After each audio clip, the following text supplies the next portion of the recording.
암보험 1순위는 바로 암진단비.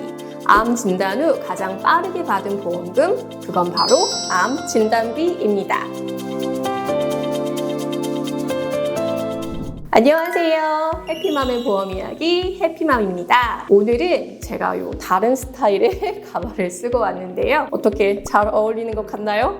이 모자는 사실 단발머리 가발을 쓰고 그 위에 모자를 이렇게 더 쓴 게 아니라 모자 안쪽으로 이렇게 똑딱이로 되어 있는 잇모 가발이 이렇게 붙어 있는 스타일이에요. 그래서 이게 평소에 관리하기도 편하고 바로 쓰고 먹기가 이제 좋다 보니까 제가 항암하는 동안에 가장 많이 애용했던 이 모자 가발을 쓰고 나가면 다들 그냥 제 머리인 줄 아시더라고요. 이제 가발 없이 또 모자 없이 이제 외출할 수 있는 그런 날이 저에게도 빨리 오기를 바라며 오늘 이야기를 시작하겠습니다. 오늘은 지난 영상에서 예고한 대로 암 진단비 1억 플랜 어느 보험회사의 보험료가 가장 저렴한지 알아보겠습니다. 제가 암 진단을 받고 치료 과정을 지나오면서 가장 도움이 되고 또 효자 역할을 했던 것, 그것이 바로 암 진단비라고 지난번에도 말씀을 드렸었는데요. 암 진단을 받게 되면 종양의 크기, 림프절의 전이 여부,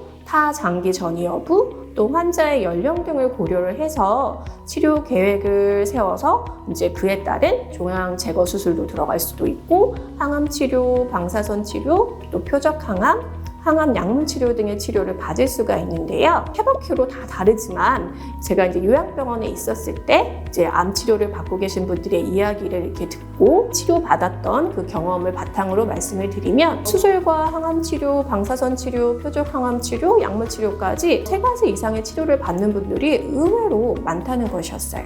저의 경우를 말씀을 드리면 저는 이제 올해 1월에 수술을 했었고 내년 2월까지 아직 표적 항암 일정이 좀 더 남아 있어요. 그러다 보니까 1년 이상의 치료 기간이 소요되는 것이죠. 이렇게 수술과 항암 치료로 입원과 퇴원을 이렇게 반복하기도 하고 또 항암 치료에 따르는 부작용으로 이제 체력이 조금 많이 떨어져서 체력 저하로 인해 가지고 이제 경제 활동을 하고 있는 분들은 치료로 인한 근로 시간 감소가 조금 불가피하게 되는 상황이 생길 수가 있습니다. 제 경험을 잠깐 말씀드리면 일반 항암을 6차까지 받으면서 매번 동반되는 부작용이 조금씩 달랐었어요. 특히 제가 힘들었었을 때가 이제 3차 항암을 하고 거의 한 4, 5일 동안을 정말 아무것도 못 먹고 수액에 의지하면서 정말 하루에 10번 이상 설사하고 혈변도 보고 하면서 먹는 것도 없는데 계속 그렇게 나왔었거든요. 그러다 보니까 이제 응급으로 소화기내과에 가서 대장 내시경을 하고 그때는 정말 손이 떨릴 정도로 기력이 너무 없었어요. 카톡에 질문을 해도 답도 못하고 전화기를 들 힘도 없어서 아이들한테 전화도 못했던 이제 그런 시간이 있었었는데 사실 이런 상황은 누구도 예측을 할 수가 없는 것이니까 그러니까 이렇게 기력이 떨어질 정도에서는 사실 직장 생활을 하기가 쉽지도 않거든요. 직종이나 여건에 따라 다르기는 하겠지만 경제 활동을 좀 원활하게 이어나가기 어려운 상황이 닥쳤을 때 직장인이라면 휴직을 고려하기도 하고 자영업자라면 매출이 좀 급감할 수 있는 이런 상황이 발생할 수도 있는 것이죠. 그래서 이때 좀 현실적으로 가장 크게 와닿는 부분은 바로 생활비 공백인데요. 저도 이제 절대적으로 공감했던 부분이 경제 활동을 좀 제대로 할 수 없는 상황에서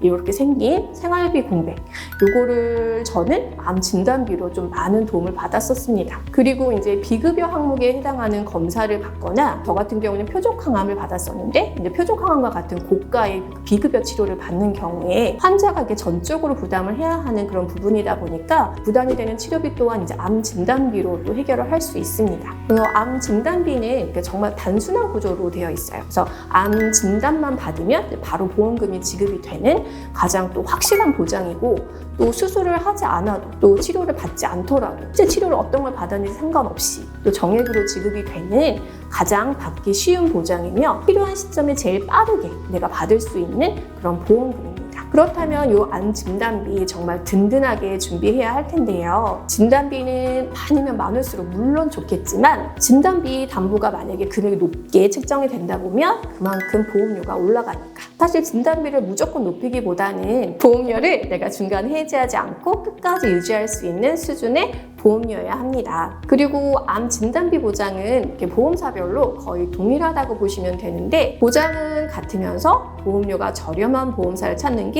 중요하겠지요. 그래서 제가 암 진단비 1억, 그 다음에 유사암 진단비 2,000 요 담보를 넣고 건강체 10년 보지형, 또 20년 납, 100세 만기에 그 동일한 조건을 설정을 해서 가입 연령이 30세, 40세, 50세, 60세 또 남자와 여자의 보험료를 비교해 봤는데요. 과연 가장 저렴한 보험료의 보험사는 어디였을까요?